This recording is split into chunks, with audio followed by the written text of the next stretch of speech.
जय हिंद। स्वागत है आप सभी का परीक्षा वाटिका एजुकेशन में। बीपीएससी कंसेप्ट वाला एडीओ 3.0 का आज हम लोग तीसरा टेस्ट कंप्लीट करेंगे। जिन अभ्यर्थियों को इसका पीडीएफ चाहिए, परीक्षा वाटिका टेलीग्राम चैनल पर मिल जाएगा। मैं यहाँ पर चैनल का नाम लिख देता हूँ, टेलीग्राम चैनल है ये परीक्षा वाटिका। और इस परीक्षा वाटिका टेलीग्राम चैनल का लिंक भी आपको यहाँ पर कमेंट बॉक्स और डिस्क्रिप्शन दोनों जगह मिल जाएगा। व्हाट्सएप पर अगर आप लेना चाहते हो, नंबर है 8676934039। इस नंबर पर व्हाट्सएप पर कांटेक्ट कीजिए, यहाँ पर भी आपको पीडीएफ मिल जाएगा। साथियों, फटाफट सारे लोग सेशन को लाइक कर लीजिए, चैनल को सब्सक्राइब करके बेल आइकन को प्रेस कर लीजिए ताकि नए वीडियो और टेस्ट सीरीज का नोटिफिकेशन सबसे पहले आपको मिल पाएगा। चलिए बढ़ते हैं आज के टेस्ट की तरफ। ये टेस्ट जो इंग्लिश मीडियम के बच्चे हैं उनको भी मिलेगा, आप पीडीएफ ले लेना जाकर के उसी नंबर पर। स्टार्ट करेंगे पहले क्वेश्चन से। हमारा पहला प्रश्न है, बिहार बजट 2026-27 में किस क्षेत्र को सबसे अधिक आवंटन प्राप्त हुआ?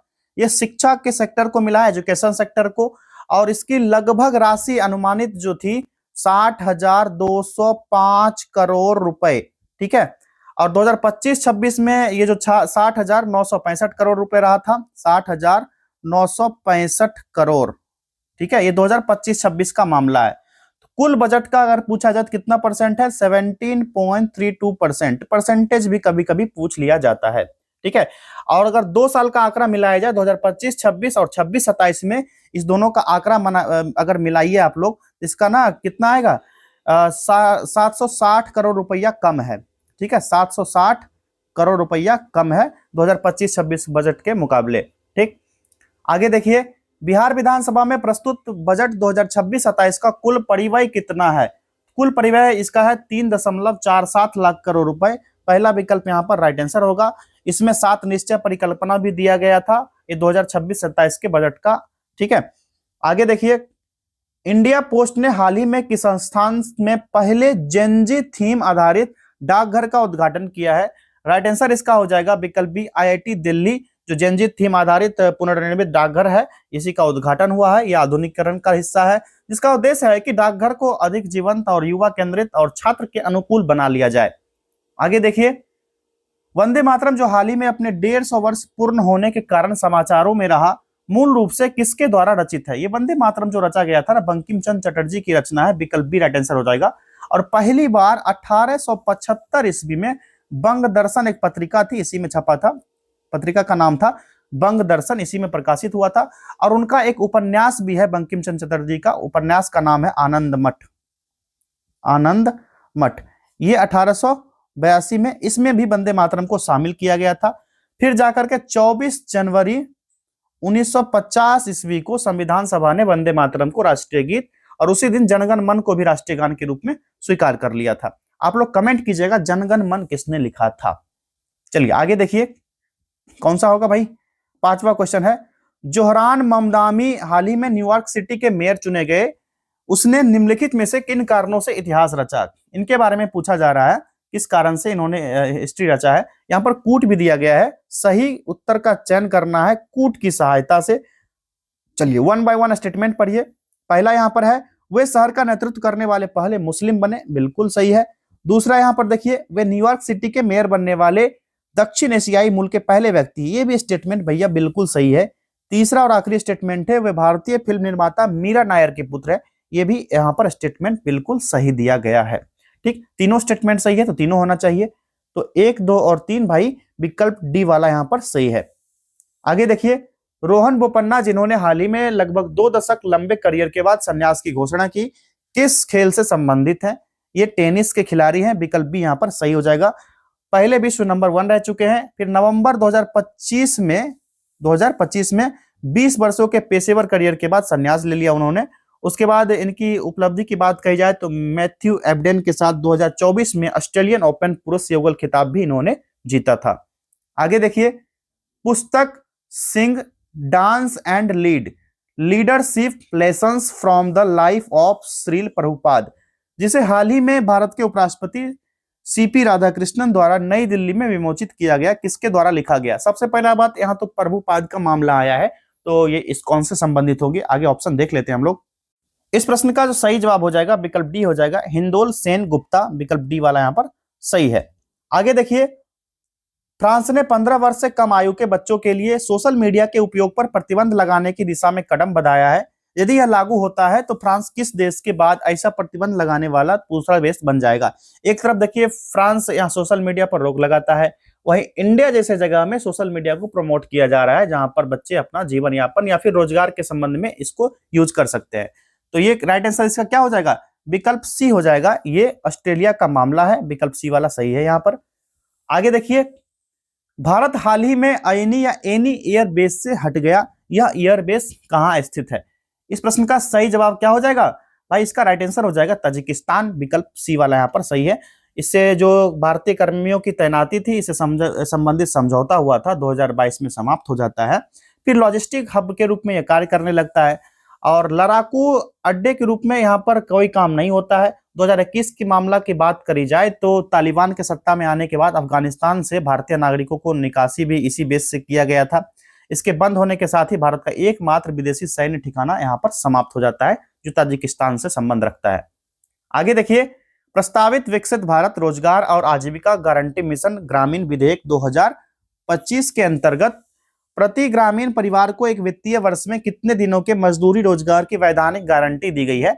राइट आंसर इसका हो जाएगा विकल्प बी 125 दिन। ठीक है, ये 125 दिन वीवी मनरेगा के बारे में आप लोग सुने होंगे, वीवीजी राम जी, पहले 100 दिन मिलता था, अब 125 दिन इसमें दिया जाएगा। ठीक है, और इस ढांचे की मांग आधारित काम के अधिकार से हटकर आपूर्ति आधारित बजट सीमित मॉडल अपनाया गया जो विकसित भारत 2047 की परिकल्पना के अनुरूप बिल्कुल फिट बैठता है। यहाँ पर हिमालयी राज्य जो केंद्र शासित प्रदेश है, इस यहाँ का रेशियो 90:10 रखा गया था।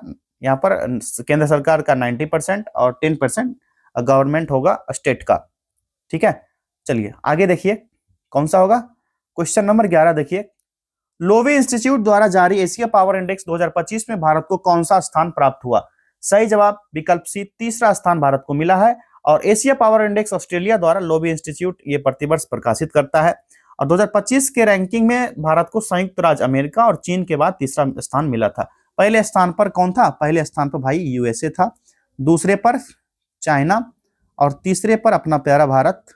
ठीक है, ये ध्यान रखना। ये आगे देखिए, जनवरी 2026 तक की सूचनाओं के अनुसार पटना उच्च न्यायालय के मुख्य न्यायाधीश कौन है? राइट आंसर हो जाएगा विकल्प डी, संगम कुमार साहू, जो हाल ही में न्यायाधीश बने हैं और इनका कार्यकाल जो समाप्त होगा 2027 में जाकर के समाप्त हो जाएगा। तो फिर 2027 में आप लोग देख लेना करंट में, या फिर इसी साल जो अक्टूबर के बाद एग्जाम होगा तो एक संभावित जो भी नए जज आएंगे, मुख्य न्यायाधीश आएंगे पटना हाईकोर्ट में, उनका नाम यहाँ पर आ जाएगा आप लोग को। आगे देखिए, भारत की पहली हाइड्रोजन संचालित वाटर टैक्सी सर्विस या सेवा किस शहर में शुरू की गई है? राइट आंसर इसका हो जाएगा विकल्प ए, वाराणसी में शुरू हुआ है ये, और हाइब्रिड इलेक्ट्रिक हाइड्रोजन इंजन पर संचालित होता है जो कोचिन शिपयार्ड में निर्मित किया गया है। यहाँ पर ना जीरो इमिशन यानी शून्य उत्सर्जन का पोत है ये, लगभग 50 यात्री को ले जाने में सक्षम होगा।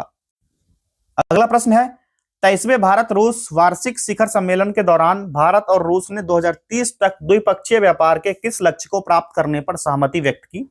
राइट आंसर इसका हो जाएगा विकल्प सी, 100 बिलियन अमेरिकी डॉलर के साथ व्लादिमीर पुतिन की यात्रा के दौरान आयोजित यह शिखर सम्मेलन हुआ था। दीर्घकालिक आर्थिक सहयोग योजनाएं बनाई गई थी।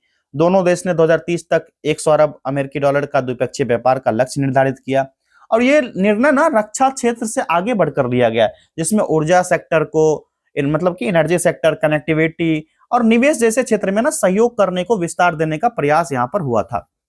आगे देखिए, चलिए कौन सा होगा आगे, 15वां क्वेश्चन की तरफ बढ़ते हैं। क्वेश्चन नंबर 15 को कंप्लीट करें उससे पहले एक जानकारी देना है, जिन अभ्यर्थियों को बीएड करना है यूपी से, तो आप लोग को एक जानकारी दे दें कि यूपी से बीएड 2026 से 28 सेशन में एंट्रेंस एग्जाम का फॉर्म फिल होना स्टार्ट हो गया। 10 फरवरी से 5 मार्च तक चलेगा, आप लोग फॉर्म फिल कर लीजिए। और ये बीएड हम लोग आपको गवर्नमेंट यूनिवर्सिटी यूपी के आगरा से करवाएंगे, जो कि 60,000 में हो जाएगा। दलाल लोग के चक्कर में नहीं पड़ना है। 80 से 85,000 का डिमांड करेंगे अभी वर्तमान स्थिति में, उसके बाद तो 1 लाख प्लस आपको डिमांड करेंगे।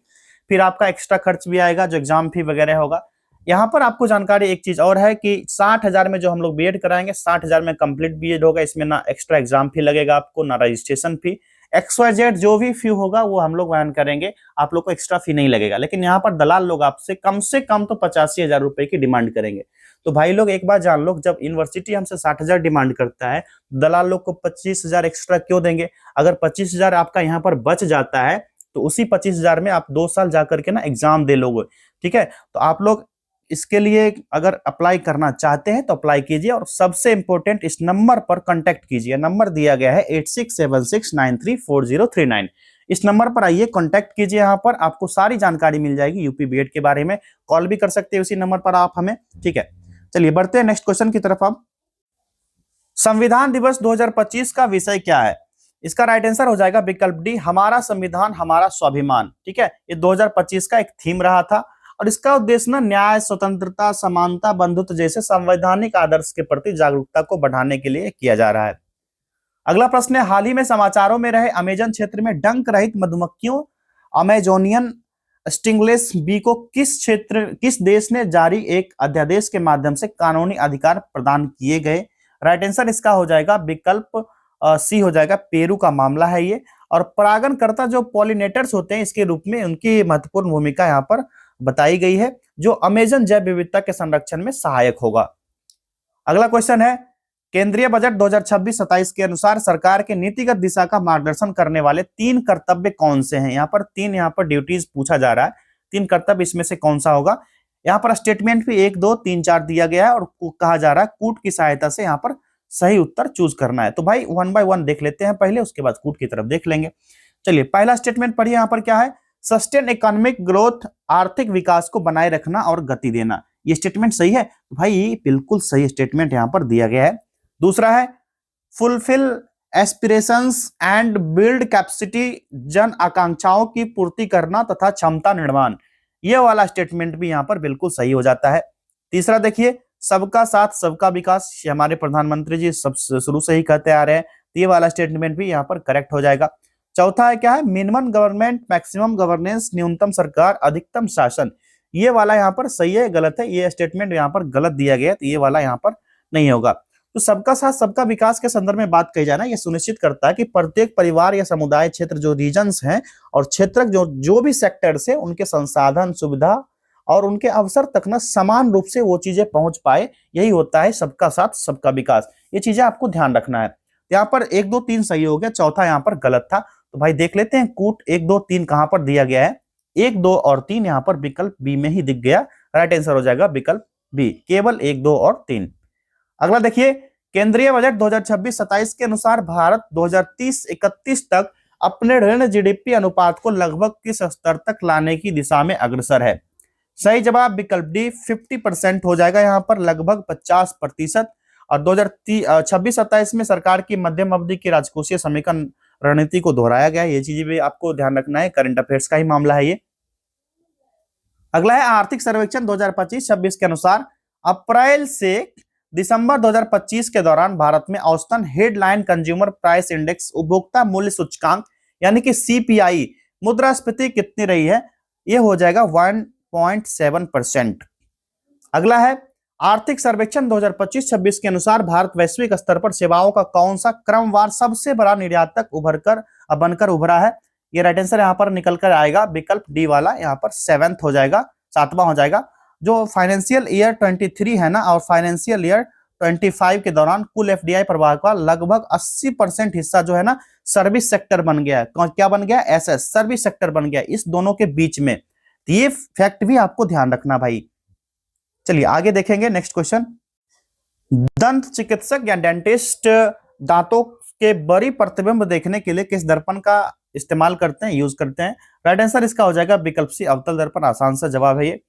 नेक्स्ट है वेग समय ग्राफ के अंतर्गत क्षेत्र दर्शाता है, और जो ये क्षेत्र दर्शाएगा ना इसको कहा जाएगा विस्थापन, विकल्प सी हो जाएगा।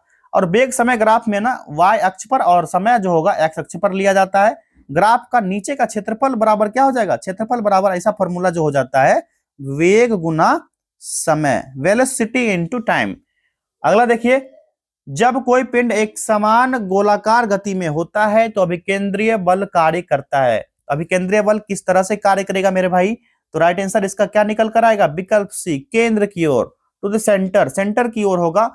और इसका त्वरण जो होगा ना अभिकेंद्रीय त्वरण होगा। जो भी ये भी जो होगा केंद्र की ओर ही होगा, और अभिकेंद्रीय बल इसी त्वरण को यहाँ पर प्रदान करेगा, कण को वृत्ताकार पथ में बनाए रखेगा और हमेशा केंद्र की ओर ही कार्य करेगा ये। आगे देखिए, एक ट्रांसफार्मर निम्नलिखित सिद्धांत पर कार्य करता है। ये तो बउआ वाला प्रश्न है, ये हो जाएगा अन्योन्य प्रेरण यानी कि म्यूचुअल इंडक्शन के रूप में कार्य करेगा। मतलब एक ट्रांसफार्मर तभी संचालित होगा जब पहला कुंडली में यानी कि प्राथमिक कुंडल में वैकल्पिक धारा एक परिवर्तित चुंबकीय प्रवाह का प्रदान करेगा, उत्पादन करेगा, जो कि पारस्परिक प्रेरण के माध्यम से द्वितीय कुंडल में एक ईएमएफ को प्रेरित करेगा। और यही सिद्धांत बिना सीधे इलेक्ट्रिकल संयोजन के वोल्टेज को बढ़ाए या फिर घटाने की अनुमति भी देता है। ये चीजें भी आपको यहाँ पर नोट कर लेना है। तो मैं बार बार बोलता हूं कि जब भी आप टेस्ट लगाने बैठो तो यहाँ पर आप कॉपी पेन लेकर बैठिए। प्रिज्म में प्रकाश का कौन सा रंग सबसे अधिक विचलित होता है? सही जवाब हो जाएगा विकल्प बी, बैगनी रंग। विकल्प बी वाला यहाँ पर सही है। और अपवर्तक सूचकांक पर डिपेंड करता है, तरंग दैर्घ्य के साथ परिवर्तित होता है। दृश्य प्रकाश में बैगनी प्रकाश की तरंग दैर्घ्य जो होती है सबसे क्या होगी, सबसे निम्न होगी और सबसे अधिक अपवर्तित भी रहेगी। जबकि सबसे दीर्घ तरंग दैर्घ्य वाली कौन होगी, तो लाल प्रकाश जो होगा सबसे कम अपवर्तित होगा। ठीक है, ये ध्यान रखना आपको। नाभिकीय विखंडन में उत्सर्जित होने वाली या निकलने वाली ऊर्जा का कारण क्या होगा? राइट आंसर हो जाएगा इसका विकल्प कौन सा हो जाएगा, बी वाला, द्रव्यमान का ऊर्जा में रूपांतरण होता है। विकल्प यहाँ पर सही हो जाएगा। और विशाल ऊर्जा द्रव्यमान से ऊर्जा और यहाँ पर रूपांतरण से उत्पन्न होते रहता है। चलिए आगे देखिए, निम्नलिखित में से कौन सा प्रकृति का मूल बल नहीं है? मूल बल इसमें से नहीं होगा, यह हो जाएगा घर्षण बल। विकल्प सी यहाँ पर सही है। जो चार मूलभूत बल है ना, गुरुत्वाकर्षण, विद्युत चुंबकीय, परमाणु प्रबल, परमाणु हो जाएगा, और कमजोर परमाणु प्रबल। ठीक है, कमजोर परमाणु बल हो जाएगा। तो घर्षण जो होगा ना, बल मौलिक नहीं है, यह सतह के बीच परमाणु स्तर पर विद्युत चुंबकीय क्रियाओं के कारण उत्पन्न होता है। ये एक संपर्क बल हो जाएगा। ठीक है, ये जो है ना घर्षण बल जो होगा ना, मौलिक नहीं होगा, ये संपर्क बल हो जाएगा। क्लियर? आगे देखिए, निम्नलिखित में से कौन सा एक उपधातु यानी मेटालॉइड है? ये आसान सा जवाब हो जाएगा बोरॉन। विकल्प पहला ही यहाँ पर बोरॉन। और अर्धधातु जो होते हैं ना, वैसे तत्व होते हैं जिनके गुण जो होंगे धातु और धातु दोनों के बीच की स्थिति में बनेगी। तो बोरॉन ना एक प्रमुख अर्धधातु हो जाएगा। ठीक है, ये उपधातु या अर्धधातु हो जाएगा। ये ना कठोर होगा, भंगुर होगा, अर्धचालक यानी सेमी कंडक्टिंग गुण वाला होगा। यहाँ पर सोडियम और कैल्शियम की बात कही जाए और ऑक्सीजन, ये सारे ना अधातु हो जाएंगे। ये तीनों जो दिए गए ना अधातु दिए गए। चलिए अगला देखिए, निम्नलिखित में से कौन सा एक संश्लिष्ट अपमार्जक यानी कृत्रिम डिटर्जेंट है? राइट आंसर हो जाएगा विकल्प बी, यहाँ पर सोडियम लॉरिल सल्फेट। ये एक कृत्रिम डिटर्जेंट हो जाएगा और हार्ड वाटर में भी बिना मैल यानी कि स्कम कट बनाए कार्य करता है। सोडियम स्टीयरेट की बात कही जाए तो एक साबुन होता है जो कठोर जल में प्रभावी यहाँ पर नहीं होगा। ठीक है, अगला प्रश्न है, निम्नलिखित में से कौन सा एक निष्क्रिय नोबल गैस है? सही जवाब इसका निकल कर आएगा विकल्प ए, नियॉन। नियॉन जो होगा समूह 18 का है, ग्रुप 18 का तत्व है, निष्क्रिय गैस है। और इसका बाहरी इलेक्ट्रॉन जो होता है ना, बाहरी इलेक्ट्रॉन कोष से पूरा होता है, इसलिए रासायनिक रूप से निष्क्रिय रहेगा। नाइट्रोजन, ऑक्सीजन, फ्लोरीन जो होगा प्रतिक्रियाशील धातु हो जाएगा। ये तीनों जो होगा ना क्या हो जाएगा, लिख देता हूं मैं यहाँ पर, प्रतिक्रियाशील धातु हो जाएगा। अगला देखिए, जेम्स चैडविक ने अपने न्यूट्रॉन खोज अनुप्रयोग के लिए अल्फा कण प्राप्त करने के लिए निम्नलिखित में से किस रेडियो सक्रिय रेडियोधर्मी स्रोत का उपयोग किया? इसका राइट आंसर हो जाएगा विकल्प बी, पोलोनियम का यूज किया था इन्होंने। समस्थानिक एक ही तत्व के परमाणु होते हैं जिनके पास होते हैं, इनके पास क्या होगा समस्थानिक के पास, तो परमाणु क्रमांक समान होगा, परमाणु द्रव्यमान संख्या क्या होगा, भिन्न होगा, और रासायनिक गुण जो होता है समान होता है, लेकिन परमाणु स्थिरता और द्रव्यमान क्या होता है, अलग अलग होता है। अगला देखिए, निम्नलिखित में से किस तत्व का परमाणु आकार सबसे छोटा है? सही जवाब इसका हो जाएगा विकल्प डी, फ्लोरीन का। विकल्प डी यहाँ पर सही है। ये चीज जान लीजिए, परमाणु आवेश बढ़ने से इलेक्ट्रॉन पास आने के कारण आवर्त में परमाणु आकार कम होगा। और यहाँ जो विकल्प दिया गया ना, फ्लोरीन जो होगा ना आवर्त 2 में है, जो एक हैलोजन है, और आवर्त सारणी में सबसे दूर है। इस प्रकार जो है फ्लोरीन में लिथियम, सोडियम और पोटेशियम की तुलना में सबसे छोटा परमाणु त्रिज्या होता है, जो कि क्षारीय धातु होता है। ठीक है, चलिए आगे बढ़ा जाए। क्वेश्चन नंबर 34 देखिए, निम्नलिखित में से कौन सा गुण ठोस पदार्थों का नहीं है? यहाँ पर नहीं को कोट करना है मेरे भाई, ये हो जाएगा विकल्प डी, कणों की कम गतिज ऊर्जा। ये वाला यहाँ पर सही दिया गया।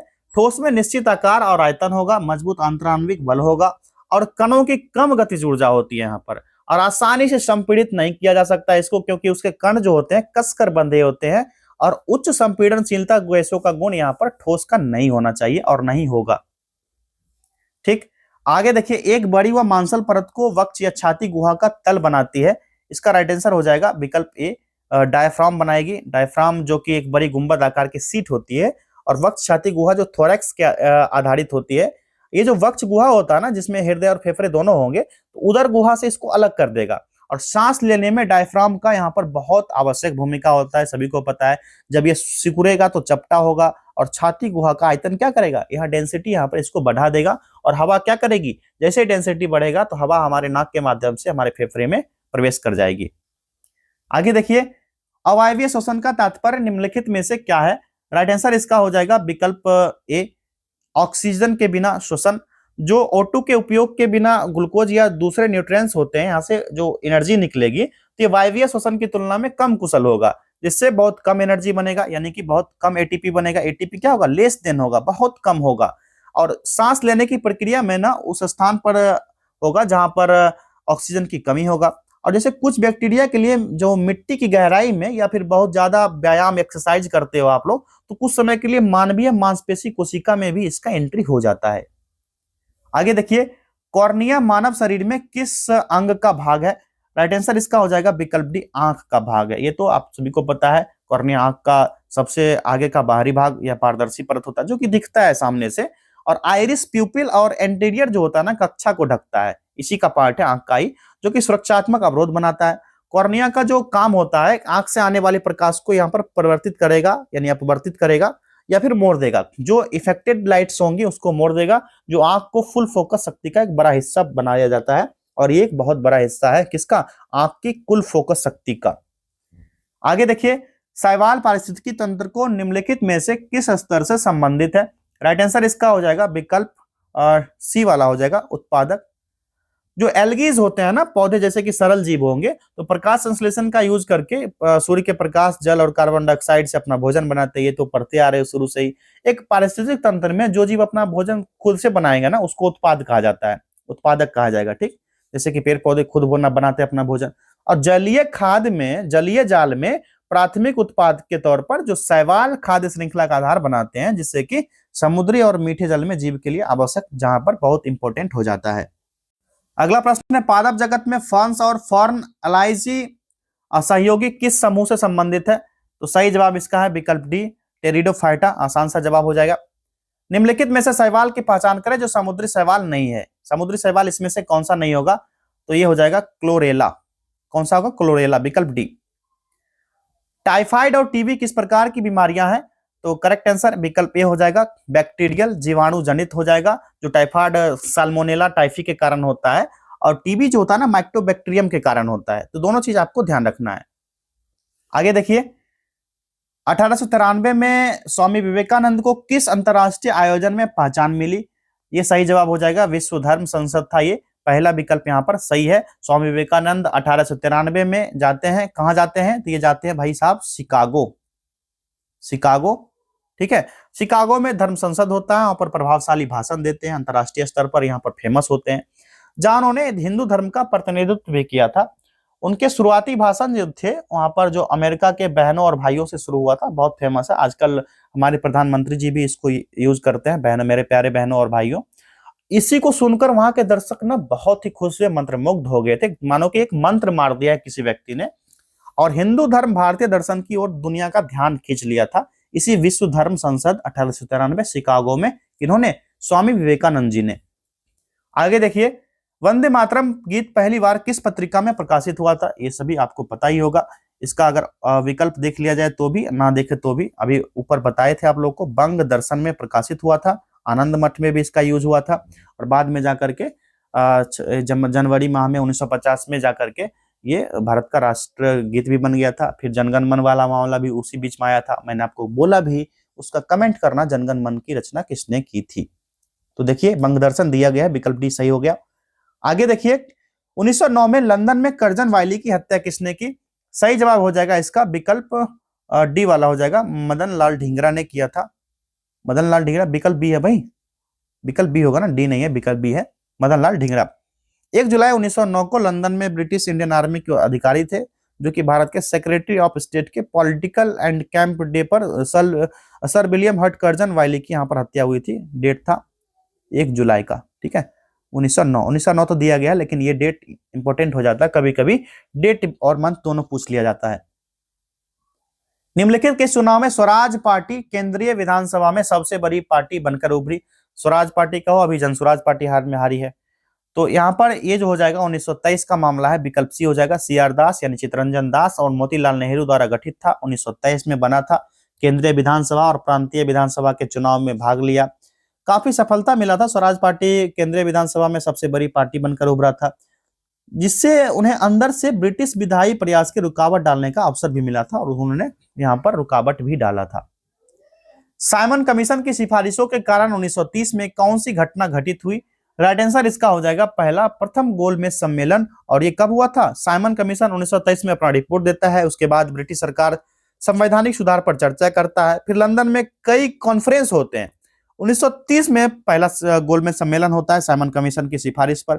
परिणाम का सीधा परिणाम था यहाँ पर 1930 में होता है, आप सभी को पता है। और आप लोग कमेंट करना कि गांधी जी कौन से गोलमेज सम्मेलन में भाग लेते हैं। गांधी इरविन समझौते के बदले में गांधी जी सहमत हुए थे। गांधी जी किन बात पर सहमत हुए थे? असहयोग आंदोलन समाप्त करने पर? ना बाबा ना। तब फिर किस पे सहमत हुए? सविनय अवज्ञा आंदोलन को रोकने। हाँ ये सही है, ब्रिटिश आंदोलन का साथ नहीं दिया था, साइमन कमीशन का बहिष्कार नहीं किया था। जो 5 मार्च 1931 को हस्ताक्षरित हुआ था गांधी इरविन पैक्ट, जो पढ़े थे हो आप लोग, तो महात्मा गांधी और वायसराय लॉर्ड इरविन था, इसी के बीच एक राजनीतिक समझौता था। समझौते के तहत हुआ कि गांधी जी सविनय अवज्ञा आंदोलन को रोक देते हैं और दूसरे गोलमेज सम्मेलन में यहाँ पर भाग लेने के लिए सहमत होते हैं। अभी मैंने ऊपर प्रश्न भी किया था आपको कमेंट करने के लिए, तो अब ये कमेंट करना कि दूसरा गोलमेज सम्मेलन कब होता है, ईयर कमेंट करना आप लोग। 1939 में कांग्रेस मंत्रिमंडल के त्यागपत्र से कौन सा राजनीतिक घटनाक्रम हुआ? बताइए। तो इसका सही जवाब होगा मुस्लिम लीग की पाकिस्तान की मांग की गई थी, विकल्प बी वाला हो जाएगा। 1939 में ही मांग हुआ था एक पृथक मुस्लिम राज्य की, जो कि मांग मजबूत था और 1940 में लाहौर प्रस्ताव में औपचारिक रूप से यहां पर स्थापित भी हो गया था। ठीक, तो कांग्रेस का लाहौर अधिवेशन कब हुआ था? कमेंट करना ईयर, और उसके अध्यक्ष कौन थे ये भी कमेंट करना आप लोग। अगला देखिए, 1924 में पंजाब, यूपी, बिहार में समाजवादी प्रभावों से कौन सा क्रांतिकारी संगठन स्थापित किया गया था? सही जवाब हो जाएगा इसका विकल्प से, हिंदुस्तान रिपब्लिकन एसोसिएशन, HRA। ठीक है, 1924 में। अगला देखिए, नेहरू रिपोर्ट का मसौदा तैयार करने वाली समिति की अध्यक्षता किसने की? राइट आंसर इसका हो जाएगा विकल्प कौन सा? ये हो जाएगा मोतीलाल नेहरू ने ही इसको तैयार किया था। और ये साइमन आयोग की प्रतिक्रिया में मोतीलाल नेहरू की अध्यक्षता में एक समिति द्वारा तैयार हुआ था और भारतीय संवैधानिक विकास के इतिहास में एक महत्वपूर्ण दस्तावेज भी माना जाता है ये। अगला देखिए, प्रथम गोलमेज सम्मेलन में निम्नलिखित सिद्धांतों पर सहमति बनी। किस सिद्धांतों पर बनी? चलिए, कूट नहीं दिया गया, इसी में से एक आंसर चूज करना है। तो ये हो जाएगा भारत के लिए संघीय ढांचा बनाया जाए, विकल्प बी हो जाएगा। पहला गोलमेज सम्मेलन कब हुआ था? अभी मैंने ऊपर बताया 1930 में हुआ था, और इस गोलमेज सम्मेलन में ब्रिटिश और भारतीय नेताओं के लिए संवैधानिक सुधार पर चर्चा हुआ था। इसी का एक मंच था गोलमेज सम्मेलन, जो कि पहला हुआ था। एक प्रमुख परिणाम भी भारत के भविष्य की संवैधानिक रचना के रूप में एक संघ के सिद्धांत पर सामान्य सहमति बनी, जिसमें कि ब्रिटिश, भारतीय प्रांत और रियासत दोनों शामिल होंगे, ऐसा भी कहा गया था। ठीक है, अगला देखिए, 1939 में किस ब्रिटिश वायसराय ने भारत के द्वितीय विश्व युद्ध में शामिल होने की घोषणा की थी? सही जवाब हो जाएगा ये लॉर्ड लिथुओ था, विकल्प यहाँ पर डी वाला सही हो जाएगा। क्लियर है? 1939, डेट था 3 सितंबर 1939। सिंधु लिपि के संबंध में निम्नलिखित कथनों पर विचार करें और देखिए यहाँ पर उपयुक्त में से कौन सा ऐसे कथन सही है या है। यहाँ पर देख लेते हैं 1 बाय 1 पहले स्टेटमेंट को, फिर बाद में देख लेंगे जाकर के कौन सा सही है या कौन सा गलत है। क्लियर है? पहला देखिए स्टेटमेंट है, इसे आमतौर पर चित्रात्मक माना गया। भाई ये बिल्कुल सही है, जो प्रतीक वस्तु विचार को दर्शाता है इसको चित्रात्मक दर्शाया गया था। इसे आधुनिक पुरातत्वविदों ने सफलतापूर्वक समझ लिया, ये भी यहाँ पर सही दिया गया। जो हड़प्पा, मोहनजोदड़ो और लोथल, ये तीनों जगह पर ना शिलालेख वाली 4000 से अधिक मुहर मिला है। कितना? 4K प्लस मुहर, 4000 से ज्यादा इन 3 जगह से मिला। सिर्फ कहां कहां? तो हड़प्पा, मोहनजोदड़ो, लोथल, हड़प्पा, मोहनजोदड़ो, लोथल, HML, ये ध्यान रखना। और सिंधु लिपि जो है ना अभी तक समझी नहीं जा सकी है। जो रोजेटा स्टोन थे जैसा कोई द्विभाषी शिलालेख प्राप्त ऐसा नहीं हुआ है। और लेखन अधिकतर जो होता था ना, कहां से कहां होता था? ये दाएं से बाएं होता था। ठीक है, इस तरह इधर से इधर लिखा जाता था। अभी हम लोग जैसे बाएं से दाएं लिखते हैं ना, तो उस समय सिंधु सभ्यता में ना ये वाला डायरेक्शन था, ये वाला, ठीक है, ये ध्यान रखना आप लोग। और लगभग 400 450 अलग अलग संकेत भी मिला है। और उद्देश्य पर विवाद है कि प्रशासनिक व्यवस्था कैसी होगी, व्यापार कैसा होगा, अनुष्ठानिक उपयोग कैसा होगा, ये सभी अभी भी विवादित मामला है। ये इस तरह के क्वेश्चन आएंगे तो विवाद की स्थिति वाला ऑप्शन ही टिक करना। तो दाएं से बाएं लिखी जाती थी, ये वाला देखिए यहाँ पर क्या दिया गया, दाएं से बाएं, तो ये गलत हो जाएगा ना, तो एक तो यहाँ पर सही था, तीसरा यहाँ पर गलत हो जाएगा। राइट आंसर हो जाएगा केवल एक और, एक्सट्रीमली सॉरी, ये दाएं से बाएं है ना, तो ये वाला सही हो जाएगा भाई। आधुनिक पुरातत्वविदों ने सफलतापूर्वक समझ लिया, नहीं समझा कहाँ है, चलिए यहाँ पर मुझे लगा नहीं है, 1 और 3 होना चाहिए यहाँ पर, ठीक है, 1 और 3 होगा, क्योंकि यहाँ पर प्रशासनिक मामला अभी भी विवादित है, व्यापार का मामला अभी भी विवादित है, और जो अनुष्ठान प्रयोग होता था ये भी अभी समझ नहीं पाया वहां के लोगों ने। तो क्या हो गया, 1 और 3, विकल्प बी, ठीक है। आगे देखते हैं नेक्स्ट क्वेश्चन। ऋग्वैदिक समाज और उत्तर वैदिक समाज के बीच अंतर के संबंध में निम्नलिखित कथनों पर विचार करें। यहाँ पर स्टेटमेंट दिया गया, स्टेटमेंट को 1 बाय 1 पढ़ेंगे, उसके बाद देखिए यहाँ पर कूट भी दिया गया है, कौन सा ऐसे सही है, यहाँ पर सही कथन पूछा जा रहा है। पहले 1 बाय 1 स्टेटमेंट को यहाँ पर क्लियर कर लेते हैं, उसके बाद देख लेंगे कौन सा कूट यहाँ पर सही होगा।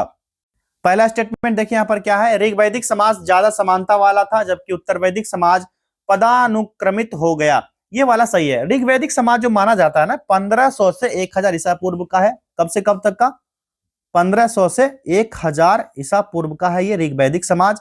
और उत्तर वैदिक समाज कब से कब तक का है बताइए, उत्तर वैदिक समाज की बात कही जाए तो ये हो जाएगा 1000 से 600 ईसा पूर्व का उत्तर वैदिक समाज हो जाएगा। ये स्टेटमेंट भाई तो सही दिया गया है।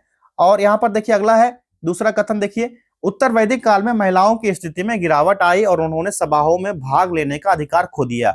जो महिलाएं थी ना, सार्वजनिक भूमिका खो दी थी, सभा और समिति से बाहर कर दिया गया, और गोत्र और आश्रम प्रणाली जो था यहाँ पर उत्तर वैदिक काल में ही यहाँ पर संहिताबद्ध किया गया था, ये भी सही हो गया।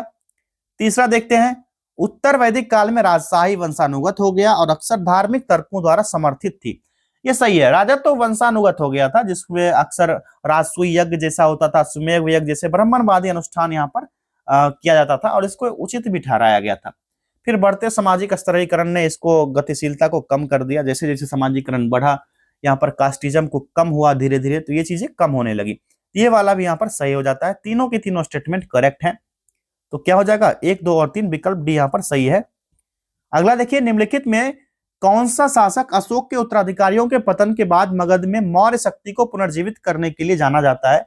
राइट आंसर इस हो जाएगा इसका पुष्यमित्र शुंग, पहला विकल्प यहाँ पर सही है।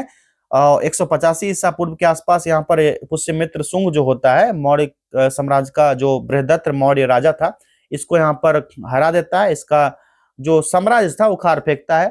पुष्यमित्र शुंग वंश की स्थापना करता है, फिर मौर्य साम्राज्य का यहाँ से अंत हो जाता है और ब्राह्मणवादी पुनरुत्थान के यहाँ से शुरू हो जाता है।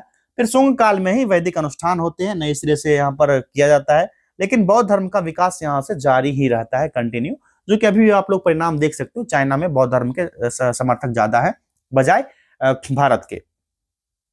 चलिए आगे देखिए, 56, निम्नलिखित में से सबसे पुराना बौद्ध मठ कौन सा है? ये हो जाएगा विकल्प बी, वेणुवन, विकल्प बी वाला यहाँ पर सही है। और राजगीर बिहार के पास वेणुवन है, पहला मठ है, ये कहां पर है? राजगीर में, क्लियर है। चोलों ने निम्नलिखित में से किसका निर्माण करके व्यापार को प्रोत्साहित किया था? चोल साम्राज्य के बारे में पूछा जा रहा है, तो ये निर्माण कराया था राजमार्ग और बंदरगाह का। चोल कब से कब तक? 19 to 13th सेंचुरी का मामला है। समुद्री अंतर्देशीय व्यापार को प्रोत्साहित किया, वाणिज्य की सुविधा के लिए राजमार्ग बनाए, बंदरगाह गोदाम तक बनवाया था। इसका प्रमुख बंदरगाह का बात किया जाए तो नागपट्टनम था, पुंपुहार, कावेरीपट्टनम जो अभी भी बंदरगाह है, ठीक है। व्यापार में मसाला आता था, कपड़ा, घोड़ा, कीमती पत्थर, ये सभी इसमें शामिल किया गया था। खास जानकारी इसमें यह है कि शिलालेख वस्तु पर लगाए गए टैक्स जो होते थे ना, ये राज्य का राजस्व सुनिश्चित करता था। ये टैक्स वाला मामला अगर पूछ लिया जाए तो देख लेना, बहुत ही इंपॉर्टेंट था इस समय में टैक्स। अगला देखिए, पानीपत का पहला युद्ध बाबर और किसके बीच लड़ा गया था? सभी को पता है, बाबर और इब्राहिम लोदी के बीच हुआ था। कब से कब तक हुआ था? 21 अप्रैल 1526 में होगा ना, 1526 बाबर आता है, यहीं से मुगल शासन की स्थापना हो जाती है। इब्राहिम लोदी युद्ध के दौरान मारा जाता है और भारत में आधुनिक युद्ध कला की शुरुआत होती है, क्योंकि बाबर तोप लेकर के आया था। अगला देखिए, जहांगीर के प्रशासन के संबंध में निम्नलिखित में से कौन सा कथन सत्य है? करेक्ट ऑप्शन पूछा जा रहा है। यहाँ पर देखिए 1 2 3 स्टेटमेंट है, पूछा जा रहा है करेक्ट, तो कूट भी दिया ही गया होगा। तो चलो 1 बाय 1 स्टेटमेंट पढ़ते हैं, कूट दिया हो ना हो दिया हो देख लेंगे बाद में। यहाँ पर देख लेते हैं कौन कौन सा सही है कौन सा गलत है। चलिए पहला स्टेटमेंट पढ़िए। यहाँ पर जहांगीर एक उत्कृष्ट सैन्य सेनापति था, ये वाला स्टेटमेंट सही है गलत है? ये स्टेटमेंट भैया बिल्कुल गलत दिया गया है। जहांगीर जो 1605 से 1607 तक रहा था ना, 1605 से 27 तक रहा था भाई, 27 तक, 7 तक नहीं, 27 तक रहा था इस शासन में। सैन्य उपलब्धि की तुलना में कला संस्कृति न्याय के बारे में ज्यादा जाना जाता है, तो सैन्य यहां पर नहीं होगा, सैन्य सेनापति नहीं होगा, पहला गलत हो गया। दूसरा देखिए, नूरजहां ने राज्य के कार्यों पर महत्वपूर्ण नियंत्रण स्थापित किया, ये वाला स्टेटमेंट बिल्कुल सही दिया गया। उसकी पत्नी थी जहांगीर की नूरजहां, ये वास्तविक राजनीतिक प्रभाव का प्रयोग किया, कई सिक्के भी जारी किए और न्यायिक नियुक्ति को भी इसने बहुत प्रभावित किया था। तीसरा है यहाँ पर, जहांगीर ने सख्त धार्मिक रूढ़िवाद की शुरुआत की थी, तो उसी के शासनकाल में मुगल लघुचित्र जो हुआ था प्राकृतिक कला के लिए जाना जाता है और धार्मिक रूढ़िवादिता को लागू नहीं किया था, बल्कि अकबर की सहिष्णुता की नीति जारी हुई थी। ठीक है, अकबर के बारे में पूछा जाए अगर जो, तो अकबर ने सहिष्णुता नीति अपनाया था। ठीक है, सहिष्णुता नीति अपनाया था किसने? अकबर ने। आगे देखते हैं, यहां पर पहले देख लेंगे कौन सा ऑप्शन यहां पर सही होगा, तो सिर्फ दूसरा सही है। देखते हैं कूट भाई, चलो कूट यहां पर केवल 2 यहां पर सही हो गया। आगे देखिए, भारत में बाबर का मुख्य शासन मुख्य रूप से किस पर केंद्रित था? राइट आंसर हो जाएगा, ये शासन जो था ना क्षेत्रीय विस्तार, क्षेत्र विस्तार चाहता था। 1526 में आता है पानीपत का पहला युद्ध, यहाँ पर इब्राहिम लोदी को हराता है। फिर कम से छोटे शासनकाल 4 साल का प्रशासन नहीं रहता, बल्कि विजय अभियान पर यहाँ पर केंद्रित था। फिर राणा सांगा के साथ खानवा की लड़ाई होती है। खानवा का युद्ध कब हुआ? 1527। फिर मेदिनी राय के साथ लड़ता है चंदेरी की लड़ाई, 1528 चंदेरी का युद्ध होता है। इसमें भी चंदेरी की लड़ाई में मेदिनी राय को हरा देता है, राणा सांगा को खानवा की लड़ाई में हराता है। तो बड़े पैमाने पर यहाँ पर ना बारूद का यहाँ पर तोप जो लाया था बहुत यूज किया था, उसी तोप के दम पर जो नॉर्थ इंडिया का क्षेत्र था मुगल क्षेत्र का विस्तार होते चला जाता है। नेक्स्ट क्वेश्चन है, अकबर ने गैर मुसलमानों पर लगने वाला कौन सा कर समाप्त किया था? ये कर कौन सा है? तो ये जजिया कर था, विकल्प बी यहाँ पर सही है।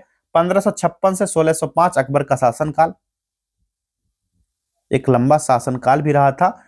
और अकबर ने ही धार्मिक सहनशीलता भी मैंने ऊपर बताया था, सुलह ए कुल जिसको कहा जाता, सुलह ए कुल की नीति भी अपनाई।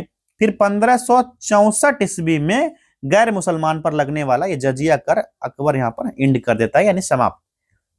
सोन नदी का उद्गम अमरकंटक पठार से हुआ है, जो निम्न के निकट है। किसके निकट हो जाएगा ये सोन नदी का वाला मामला? ये हो जाएगा विकल्प बी, मैकाल श्रेणी के निकट है। निम्नलिखित में से कौन सी नदी गोदावरी नदी की सहायक नदी नहीं है? तो ये हो जाएगा विकल्प बी, विकल्प बी होगा ना, या ए होगा? रामगंगा होना चाहिए, विकल्प ए होगा रामगंगा। रामगंगा गंगा की सहायक नदी नहीं होगा। गोदावरी नदी ना दक्षिण गंगा कहा जाता है, त्र्यंबकेश्वर नासिक महाराष्ट्र से निकलता है ये। और गोदावरी के बाएं और दाएं तट पर अलग अलग नदियां जाती है। गोदावरी के बाएं तट पर जो मिलती है और जो दाएं तट पर मिलती है, दोनों को यहां लिख लेते हैं। बाएं तट पर गोदावरी की मिलने वाली नदियां कौन सी है? एक तो हो जाएगा पूर्णा नदी, दूसरा हो जाएगा प्राणहिता सहायक नदी की बात कही जा रही है यहाँ पर। ठीक है, इंद्रावती जो बाएं तट से मिल रही है। चौथा हो जाएगा सबरी। ठीक, अब दाएं तट पे देख लेते हैं, जो राइट डायरेक्शन से मिलती है, ये हो जाएगा मंजीरा। ये सब सहायक नदियां हैं गोदावरी की।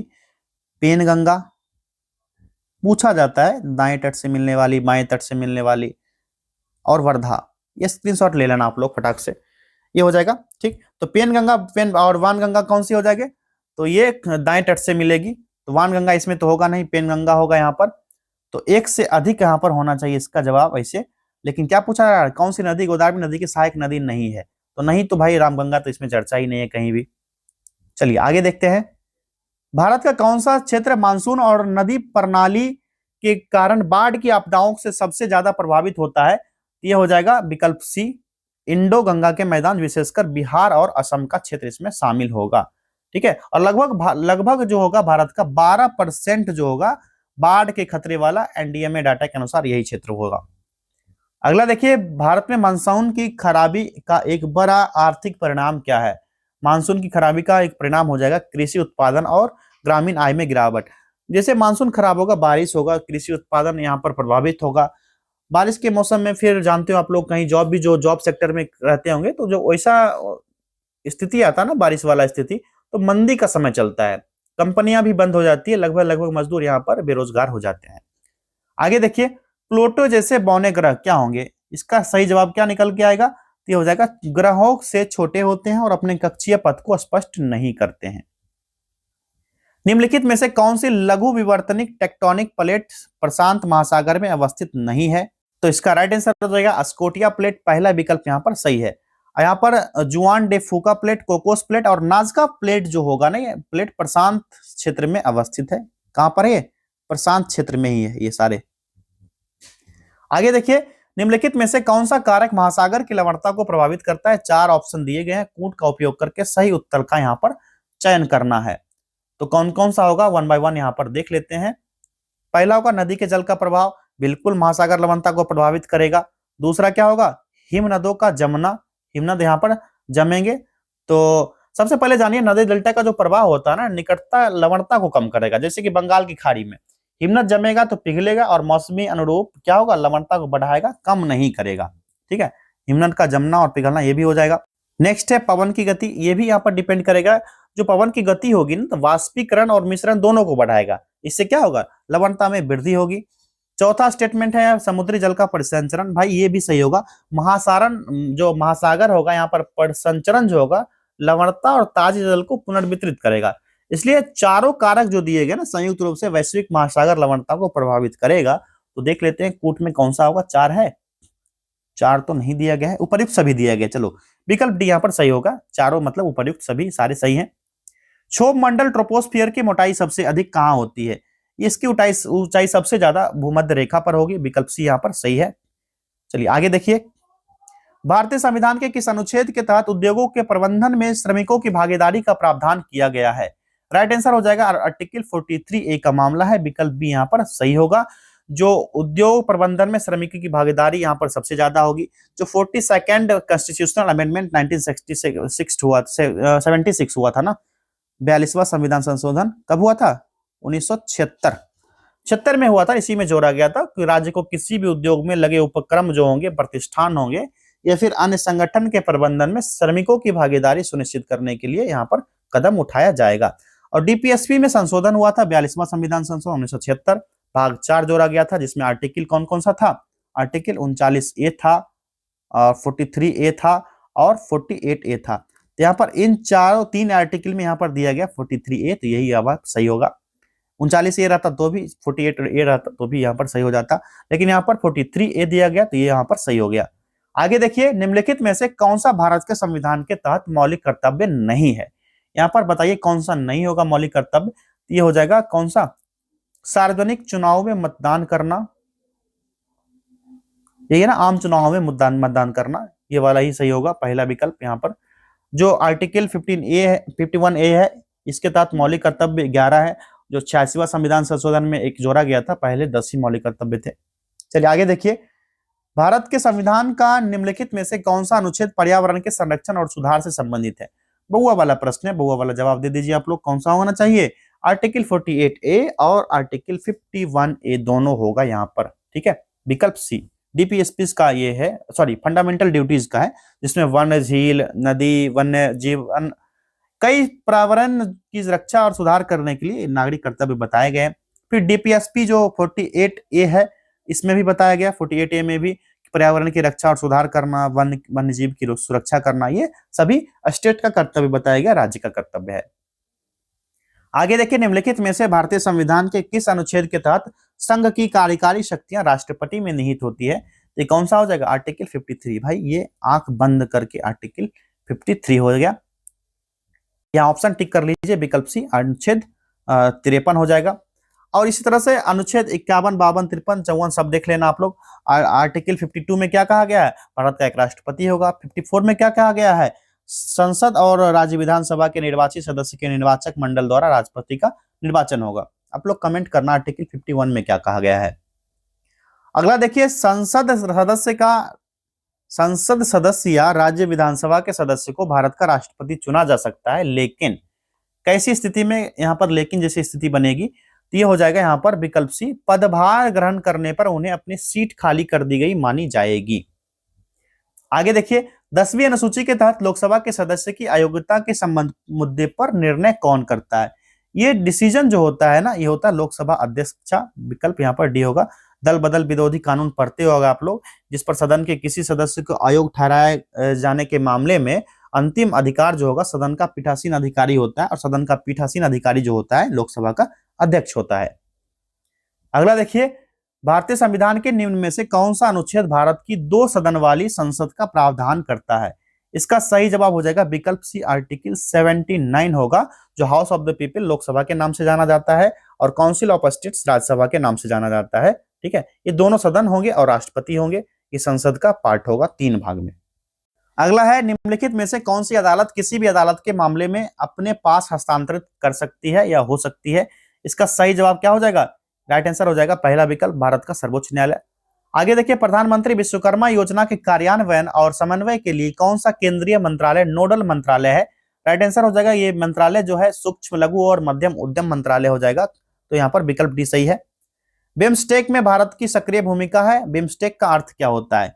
बिम्स्टेक मतलब इसका फुल फॉर्म पूछा जा रहा है, बाल्टिक भारतीय मध्य पूर्वी राज्य तकनीकी सहयोग, यानी कि विकल्प डी सही है यहाँ पर, बाल्टिक भारतीय मध्य पूर्वी राज्य तकनीकी सहयोग।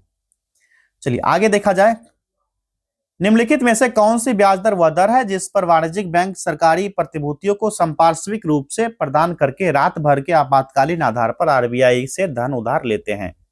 इसका राइट आंसर क्या हो जाएगा भाई? इसका करेक्ट आंसर हो जाएगा विकल्प बी, सीमांत अस्थायी सुविधा, MSF होता है, और जिस पर अनुसूचित वाणिज्यिक बैंक जो होगा प्रतिभूति को संपार्श्विक रूप से अपने सांविधिक तरलता अनुपात यानी कि SLR पोर्टफोलियो का यूज करेगा और आरबीआई से रातों रात वित्त उधार ले सकता है।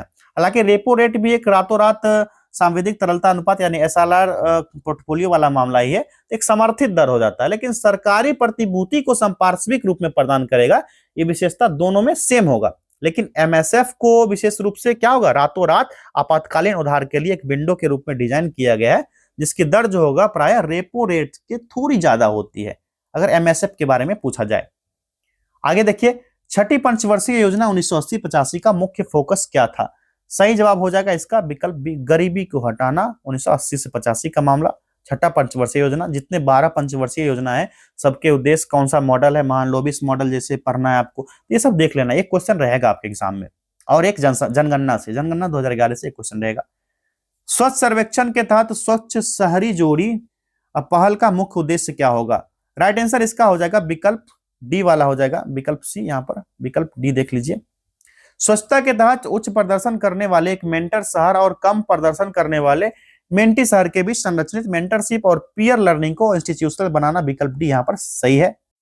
नेक्स्ट क्वेश्चन है, निम्न में से कौन सा बांध बिहार का सबसे पुराना बांध है? यह हो जाएगा बांध का नाम विकल्प डी, खड़गपुर झील बांध, जो कि सबसे पुराना है, 1876 में बनाया गया था और मुंगेर जिला में है। कहां पर है? मुंगेर जिला में। मुंगेर जिला में कहां पर है? तो मान नदी पर है, नदी का नाम है मान नदी पर है। इसकी ऊंचाई की बात कही जाए तो 26.53 मीटर इसकी हाइट है। आगे देखिए, प्रथम जैन परिषद किस शहर में आयोजित हुआ था? राइट आंसर हो जाएगा इसका विकल्प डी, पाटलिपुत्र में। आगे देखिए, रामधारी सिंह दिनकर कितनी बार राज्यसभा के लिए चुने गए थे?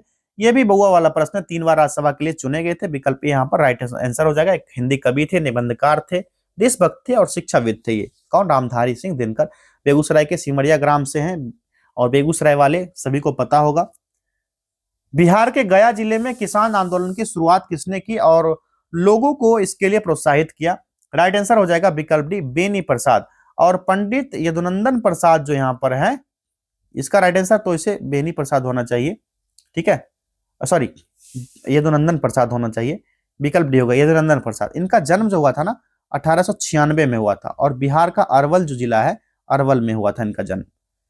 चलिए आगे देखते हैं, बिहार के शेख भिखारी निम्न में से किस आंदोलन से संबंधित थे? देखिए इस तरह के क्वेश्चन जो आते हैं ना फंसाने वाले आते हैं। शेख भिखारी जो थे ना 1857 विद्रोह से संबंधित है। मैं बार बार बोलता हूँ, बेबी को बेस्ट पसंद है जैसे सॉन्ग में, उसी तरह बीपीएससी को 1857 की क्रांति पसंद है। कई बार बोल बोल के थक गया हूँ। 31 जुलाई नादिर अली खां 1857 में रांची जिला के डोरंडा की सेना में विद्रोह करते हैं, यहाँ पर नेतृत्व करते हैं। और जहां पर ना राजा उमराव सिंह जो थे, उनके छोटे भाई घासी सिंह थे, उसी के दीवान थे। कौन? शेख भिखारी। 1857 की लड़ाई में बहादुरी दिखाई थी, उसके कारण मांझी क्षेत्र में मशहूर भी है ये। बिहार में आलू अनुसंधान संस्थान किस स्थान पर अवस्थित है? यह है पटना में। प्राचीन काल में बिहार में जल संचयन करने वाले स्थानों को किस नामों से जाना जाया था? राइट आंसर हो जाएगा एक से ज्यादा। यहाँ पर एक से ज्यादा मतलब राजस्थान में खरीन तालाब, नाइया, महाराष्ट्र में बंधारा ताल, फिर मध्य प्रदेश और उत्तर प्रदेश में बंधी, फिर बिहार में आहार और पाइन दोनों हो जाएंगे, यानी आहार और पाइन ये दो हो जाएंगे, यानी एक से अधिक। विकल्प डी करेक्ट हो जाएगा। अगला है गलत तथ्य की पहचान कीजिए। यहाँ पर 4 कथन दिया गया है, कूट नहीं दिया गया है, इसी में से राइट आंसर होगा। चतरा नहर पुनपुन नदी पर है। चतरा जो होगा ना पुनपुन नदी पर नहीं होना चाहिए, ये गलत दिया गया है। ठीक है, तो 1 बाय 1 देख लिया जाए, यही सही होगा। देखिए पटना नहर सोन नदी पर है, ये वाला सही है, गलत है। तो सोन नदी पर पटना नहर और सोन नहर दोनों होगा, तो ये वाला यहां पर सही है। ठीक, चतरा नहर पुनपुन नदी पर है, तो चतरा नहर जो होगा ना भाई पुनपुन नदी पर नहीं होगा। ठीक है, ये गलत दिया गया है, इसीलिए ये ऑप्शन सही होगा, क्योंकि गलत की पहचान करना है। तेउर नहर गंडक नदी पर है, तेउर गंडक पर होगा। तो गंडक नदी पर एक तो तेउर हो गया, और कौन कौन सा होगा लिख देते हैं यहाँ पर। तेउर हो गया और त्रिवेणी हो जाएगा, तिरहुत हो जाएगा, ठीक है, और सारण, ये सारा होगा गंडक नदी पर। और यहां पर कोसी नदी पर पूछा जाए, जैसे राजापुर नहर कोसी नदी पर है, ये सही दिया गया स्टेटमेंट है यहाँ पर। ठीक है, ये सही है बिल्कुल, ये तो गलत था ना, इसीलिए ये सही होगा। तो राजापुर नहर कोसी नदी पर, कोसी नदी पर जान लीजिए कौन कौन सा है। तो पहले तो जान लीजिए पूर्वी कोसी, पूर्वी कोसी होगा, फिर इसी में जोड़ लीजिए पूर्वी होगा तो पश्चिमी कोसी भी होगा, और राजापुर होगा और चतरा, चतरा और राजापुर। तो चतरा नदी जो होगा ना भाई पुनपुन नदी नहीं होगा, ये कोसी नदी पर होगा। क्लियर है, तो गलत कथन था, तो ये वाला ही सही हो जाएगा, गलत कथन में ऑप्शन बी सही है। चलिए आगे देखते हैं। कोपेन के जलवायु वर्गीकरण के अनुसार दक्षिण बिहार की जलवायु को निम्न प्रकार समझाया जा सकता है। ये कई बार क्वेश्चन आया, इसका राइट आंसर हो जाएगा एडब्ल्यू प्रकृति का है, विकल्प बी यहाँ पर सही होगा। जहां पर पेड़ पौधे जैसे मानदंड के आधार पर रंग छायाकरण का उपयोग करके विश्व को 5 जलवायु में बांटा था। कोपेन के जलवायु के अनुसार उत्तरी बिहार का क्षेत्र जो है CWG हो जाएगा। ये उत्तरी बिहार का क्षेत्र अगर पूछा जाए तो CWG के क्षेत्र में आएगा, और उष्ण शीतोष्ण क्षेत्र में आएगा। गर्मी में अत्यधिक बारिश होगा, जबकि सर्दी में बहुत कम बारिश होता है। कोपेन के जलवायु वर्गीकरण के अनुसार दक्षिण बिहार का क्षेत्र अगर मामला पूछा जाए तो ये हो जाएगा AW दक्षिण बिहार, CWG उत्तर बिहार का क्षेत्र माना जाएगा। लोटा विद्रोह बिहार के किस जिले से संबंधित है? बहुआ वाला प्रश्न है भाई, मुजफ्फरपुर से संबंधित है। मुजफ्फरपुर वाले को पता होगा।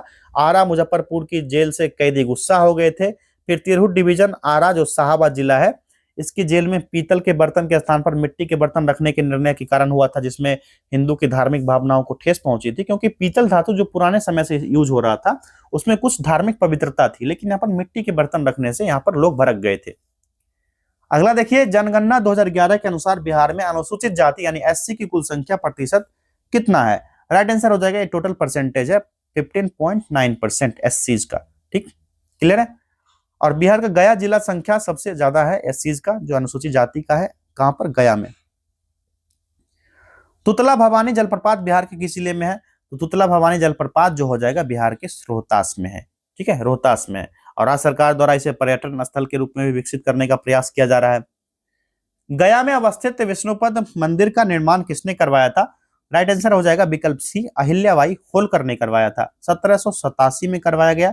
फल्गु नदी के तट पर एक सुंदर पवित्र स्थान है, जो कि 3 तरफ उबड़ खाबड़ चट्टान है और चौथी तरफ पानी से घिरा हुआ है। चलिए आगे देखे जाए। अथर्ववेद के अनुसार, सॉरी अर्थवेद होना चाहिए ना, अथर्ववेद। चलिए अथर्ववेद के अनुसार बिहार का क्षेत्र किस नाम से जाना जाता था? राइट आंसर हो जाएगा व्रात्य प्रदेश, विकल्प बी। वज्जी महाजन पद में विद्रोह भड़काने के लिए वत्सकर को किसने नियुक्त किया था? इसका सही जवाब हो जाएगा विकल्प सी वाला, अजातशत्रु। तृतीय बौद्ध संगीति कहां हुई थी? तो तीसरा बौद्ध संगीति आप सभी को पता होगा, यह हुआ था पाटलिपुत्रा में 250 ईसा पूर्व में। ठीक है। सम्राट अशोक के संरक्षण में हुआ था और अध्यक्षता किसने किया था? मोगलीपुत्र तिस। बार बार ये रिपीट हुआ है क्वेश्चन। चलिए आगे देखिए, निम्नलिखित में से चंपारण कृषि समिति के अध्यक्ष कौन थे? सही जवाब हो जाएगा विकल्प सी यहाँ पर FG सलाई थे। और आखिरी प्रश्न है आज के टेस्ट का, निम्नलिखित में से भोजपुरी का शेक्सपियर किसे कहा गया है? किसे कहा जाता है? तो भोजपुरी का शेक्सपियर है भिखारी ठाकुर, विकल्प डी हो जाएगा, जो कि भोजपुरी भाषा के कवि भी हैं, नाटककार हैं, गीतकार हैं और एक लोक कलाकार थे। उन्होंने भोजपुरी में लोक रंगमंच रचा, विशेष रूप से विदेशीय कला के रूप में इनका योगदान बहुत जाना जाता है, इसीलिए इनको ना भोजपुरी के शेक्सपियर के रूप में जाना जाता है।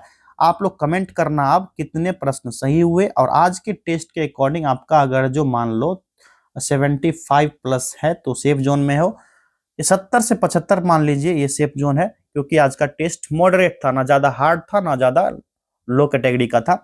तो इस तरह के टेस्ट आते रहेंगे इस यूट्यूब चैनल पर, आप लोग सब्सक्राइब कर लीजिए और बेल आइकन को प्रेस किए रहिए, ताकि जब भी अपलोड होगा वीडियो तो सबसे पहले नोटिफिकेशन आपको मिल जाएगा। ठीक, मिलेंगे अगले टेस्ट में। बहुत बहुत धन्यवाद।